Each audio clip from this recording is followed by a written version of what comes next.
Hello again, and welcome to the Master's Voice.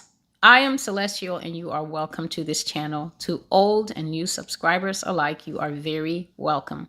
To those who are Spanish speakers, you are welcome to look in the description box below.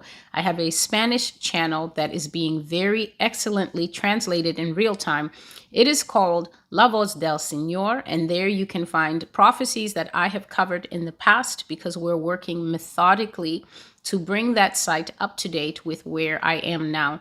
I also have alternate platforms on BitChute, Rumble, and Brighteon, where there are some messages regarding COVID-19, 2020, the Great Reset, that are no longer hosted here. And so you can go to those channels and access, I call it the medical playlist, but in those places, it's just what it is. It was dealing with the harm that causes harm, that goes in the arm, and the things that God was speaking would come about because of it.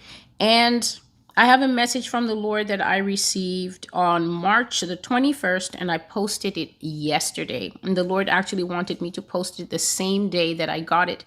But that day just turned out to be one of those days that you can't quite manage to pull everything together. And so here I am just a day later, and this prophecy is continuing to speak. God is continuing to speak about the banking crisis that is looming over our heads here in the United States. And what I perceived from just listening to the way he spoke in this prophecy is how settled God is in the information that he gives. So for God, nothing surprises him because God is outside of time. So God is never waiting for events to happen sequentially, one after the other. God is not human, so God is not limited to seeing how is this going to work out. When God speaks, God is actually speaking to us from the end of a matter. This is why he's Alpha and Omega. He's the beginning and the end. And I always say in my life, God is also every step in between, which is why Christians should always strive to grow in their dependence and faith on God. God will not only give you an instruction here and then be waiting at the end to judge you or, to grade you on it. He is available. He is available. His word is available. His spirit is also available to walk with you every single step. All God requires from the Christian is the next step. Take the next step in faith, knowing that you are not alone. So this prophecy, there are times that the Spirit of the Lord is simply waiting for me to gain consciousness, as in wake up. The minute that I wake up, God begins speaking as if I have a pen, I have paper, I won't have any of those things. And sometimes when I am tired, I can hear the same prophecy 4 or 5 times. Laying in bed, the same prophecy he will say everything. And then my mind is trying to hold on to the pieces, but I'm dealing with sleep. Sometimes I'm dealing with tiredness. He will go back to the beginning and repeat the whole thing. And that's what this prophecy was like. He kept going over and over the same message because this message is established. This message is completely different from what we are being told. It's not as if I can understand everything in what we are being told, because some of the language that these people use in their videos, I'm like, okay, because it's like they say, oh, we're in a squeeze right now, and then the QE of the 5th quarter is going to fall back and then rise up, and then we're looking at a hard landing, and they simply don't speak English.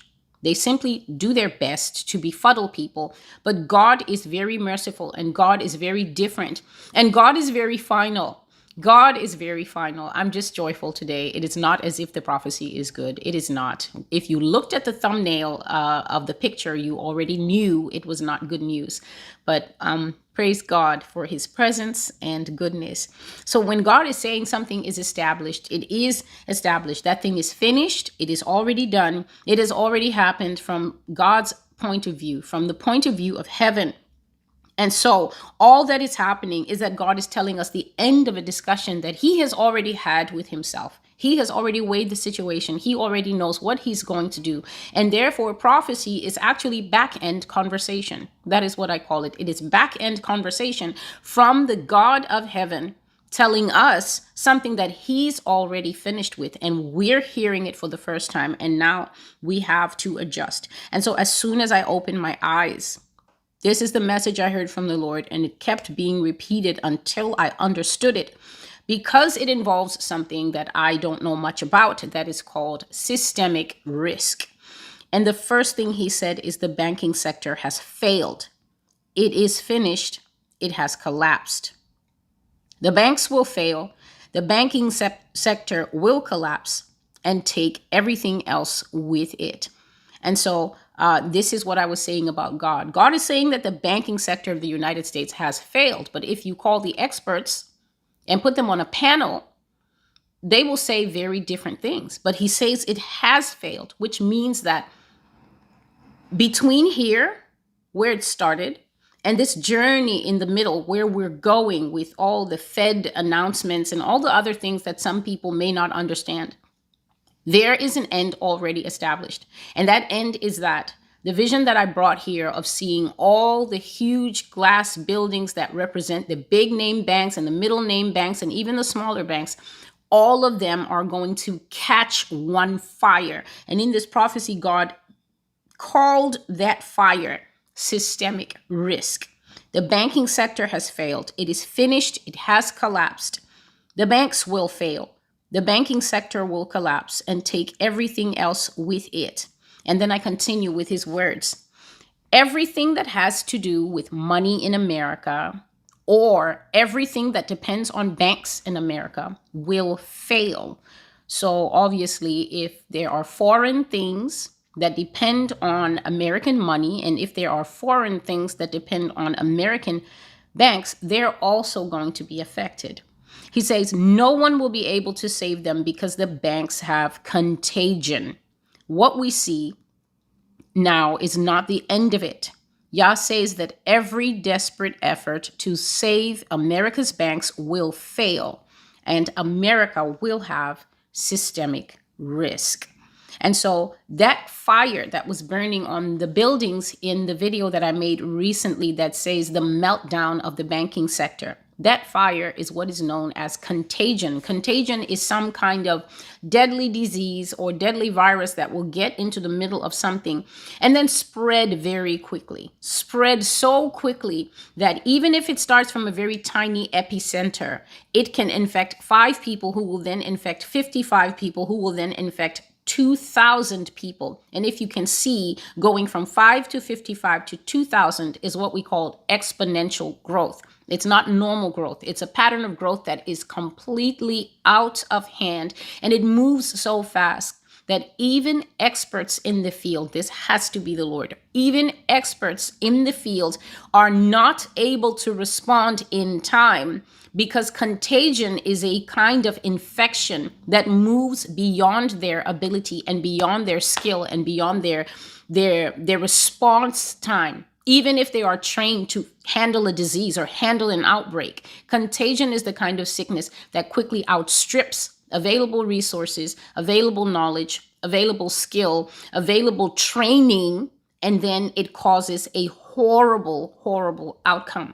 Ebola is contagion. When it breaks out, it is so hard to contain. And those on the ground can tell you what that is like. So God says that every desperate effort that they will make to save American banks will fail, and America is going to suffer systemic risk. And I spoke about this very recently in one of the recent videos, and I was asking, it was a question of war. I was saying, what happens when Revelation 18 is fulfilled upon the United States? What happens when a country that is at the core of all things, world trade, world wars, world influence, world politics, what happens when such a key player goes down suddenly? Or what happens when a key player goes into decline? Many other relationships and many other existing balances will be affected. And this is why when America, if we can say that America is in the middle and she begin to go down, the world order always corrects itself. And you will see, God has told us since 2019, when I came online, I've been speaking of these things, that we will see the counterbalancing of 2 horns rising, and those